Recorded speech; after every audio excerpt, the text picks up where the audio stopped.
বিশ্ব এখন তৃতীয় বিশ্বযুদ্ধের দ্বার প্রান্তে দাঁড়িয়ে এমন বিস্ফোরক হুঁশিয়ারি দিয়েছেন রাশিয়ার প্রেসিডেন্ট ভ্লাদিমির পুতিন। আর সে সম্ভাবনাকে মোটেই উড়িয়ে দিচ্ছে না বিশ্ববাসী।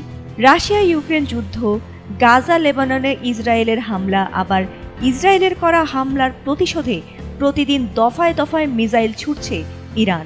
এছাড়াও পশ্চিমাদের বিরুদ্ধে রয়েছে উত্তর কোরিয়ার পারমাণবিক হামলার হুমকি। আর তাতেই প্রশ্ন জাগে, তবে কি আসলেই শুরু হয়ে গেছে তৃতীয় বিশ্বযুদ্ধ? ফলে স্বাভাবিকভাবেই হিসাব চলে আসে কোন কোন দেশ এই যুদ্ধে সরাসরি জড়িয়ে পড়ছে আর কারাই বা নিরাপদে থাকছে। গ্লোবাল পিস ইন্ডেক্সের সবশেষ তথ্য মতে ইউরোপের দেশ হয়েও নিরাপদে থাকবে আইসল্যান্ড। এখানে যুদ্ধের আঁচ একেবারেই লাগবে না, কারণ এর ভৌগোলিক অবস্থান।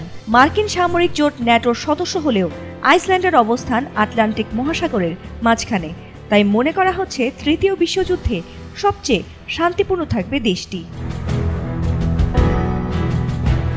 ভৌগোলিক অবস্থানের কারণে বেঁচে যাবে নিউজিল্যান্ডও। এখানে যুদ্ধের উত্তাপ পৌঁছানোর সম্ভাবনা খুবই কম।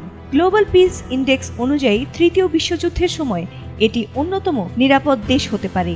এটি বিশ্বের দ্বিতীয় শান্তিপূর্ণ দেশ হিসেবে বিবেচিত হয়। ভৌগোলিক অবস্থানের কারণে রাশিয়া এবং আমেরিকা থেকে দূরে থাকায় এটি নিরাপদ জায়গা হতে পারে। যদিও ডেনমার্ক পুরোপুরি নিরাপদ নয়, তবে সেখানে গ্রিনল্যান্ডের যে জায়গা রয়েছে সেটি নিরাপদ হতে পারে। ইংল্যান্ডের পাশের দেশ আয়ারল্যান্ড। এটি ন্যাটোর সদস্য নয়, কিন্তু ব্রিটেনের পাশে অবস্থিত। ফলে ব্রিটেন যদি সুরক্ষিত থাকে তাহলেই রক্ষা পেতে পারে আয়ারল্যান্ডও। তবে ইউরোপ, আমেরিকা, রাশিয়া, চীন, ইরান, ইসরায়েল, উত্তর কোরিয়া যুদ্ধ জড়ালে ব্রিটেনের ছাড় পাওয়ার সুযোগ থাকবে না বলেই মনে করেন নিরাপত্তা বিশ্লেষকরা। গ্লোবাল পিস ইন্ডেক্সে কানাডার নামও রয়েছে। যদিও আমেরিকার পাশের দেশ হয়, তাদের বসে থাকার সুযোগ থাকবে না বলেই মনে করা হচ্ছে।